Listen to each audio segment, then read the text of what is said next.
आखिरकार 15 साल के बाद ममता दीदी सत्ता से बेदखल हो चुकी हैं और बीजेपी अपनी सरकार बनाने में सफल रही है।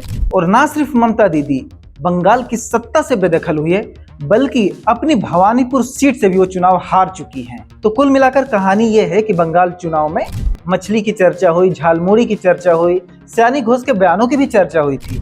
हालांकि सयानी घोष के बयान कोई असर नहीं दिखा पाए। उन्होंने रील्स में व्यूज तो खूब बटोरे, लेकिन उस हिसाब से वो वोट नहीं बटोर सकी। कि मानते हैं मोदी जी आप में बहुत दम है, लेकिन ममता बनर्जी किसी से क्या कम है। खेला होगा, खेला होबे। और जहां तक झालमुड़ी की बात है, तो झालमुड़ी बीजेपी के लिए फायदेमंद रहा और देश भर में झालमुड़ी बांटते हुए बीजेपी के कार्यकर्ता जश्न मना रहे हैं। झालमुड़ी, देशभक्ति की झालमुड़ी, देशभक्ति की झालमुड़ी। और बात अगर मछली की जाए तो मछली का कांटा इस बार टीएमसी के गले में फंस गया और बीजेपी को मछली भा गई। बहरहाल काफी सारे राजनीतिक विश्लेषक पंडित अपनी अपनी थ्योरी बताएंगे कि इस चुनाव में बीजेपी क्यों जीती, टीएमसी क्यों हारी, वगैरह वगैरह। लेकिन हम इस वीडियो में कौन किस लिए जीता, कौन किस लिए हारा, उस पर बात नहीं करते हैं। हम बात करते हैं बंगाल की राजनीति में जो हिंसा ने अपना दबदबा बनाया हुआ है उस पर। 15 साल तक भारतीय जनता पार्टी के कार्यकर्ता बंगाल में खूब पीटे गए, हत्याएं तक हुई। अब वही दौर क्या टीएमसी के लिए वापस आने वाला है? बंगाल की राजनीति में हिंसा का अपना एक स्थान रहा है, अपना एक इतिहास रहा है। इसी हिंसा के सहारे लेफ्ट पार्टी ने 34 साल तक बंगाल में शासन किया और उसके बाद जब ममता बनर्जी सत्ता में आई तो उन्होंने भी इस रवैये को, इस संस्कृति को अपना लिया और उनके दौर में भी राजनीतिक हिंसा काफी ज्यादा हुई। बीजेपी के कार्यकर्ताओं को तो अपनी जान तक गंवानी पड़ी।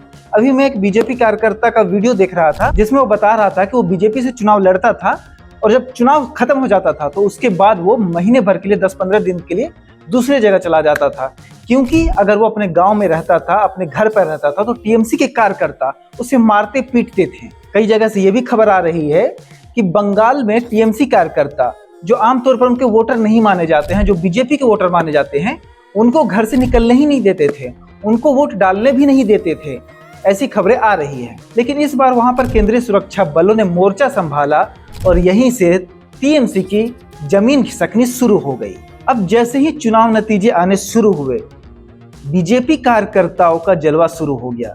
उन्होंने टीएमसी कार्यकर्ताओं के साथ लड़ाई झगड़ा तो शुरू ही था, अब टीएमसी कार्यालय में आग लगाना, तोड़फोड़ करना भी शुरू कर दिया। अब एक बाराबानी नाम की जगह है जहां पर टीएमसी के ऑफिस को आग के हवाले कर दिया गया। इसी तरह राज चक्रवर्ती नाम के एक टीएमसी कैंडिडेट हैं जो बंगाल की फिल्म इंडस्ट्री में प्रोड्यूसर भी हैं। उनके ऊपर बीजेपी कार्यकर्ताओं ने कीचड़ डाल दिया। उनका आरोप है कि ये राज चक्रवर्ती बीजेपी की विचारधारा से संबंध रखने वाले, बीजेपी की विचारधारा को मानने वाले कलाकारों को, एक्टर्स को काम नहीं देता था, उनके साथ भेदभाव करता था।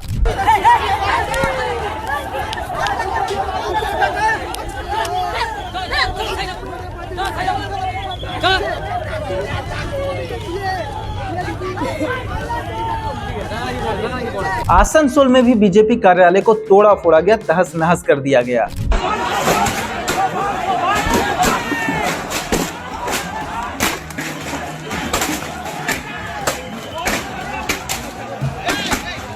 इसी तरह भवानीपुर, मेदिनीपुर, जगह जगह से राजनीतिक हिंसा की खबरें सामने आ रही हैं, जहां पर टीएमसी की नैया डूबते ही जो उन्होंने 15 साल तक हिंसा का दौर चलाया था, उनके पीछे बैकफायर कर रहा है।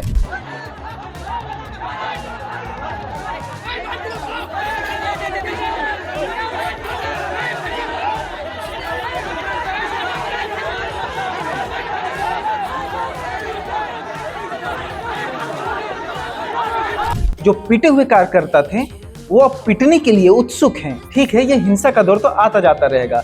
बड़े नेता तो आराम से अपने घरों में रहते हैं, अपने एसी कमरों में रहते हैं, लेकिन आम कार्यकर्ता जो अपनी विचारधारा के लिए, अपनी पार्टी के लिए एक दूसरे के खून के प्यासे हो जाते हैं, एक दूसरे के जान लेने पर उतारू हो जाते हैं, खोते वही सब कुछ हैं। बड़े नेता कभी कुछ नहीं खोता।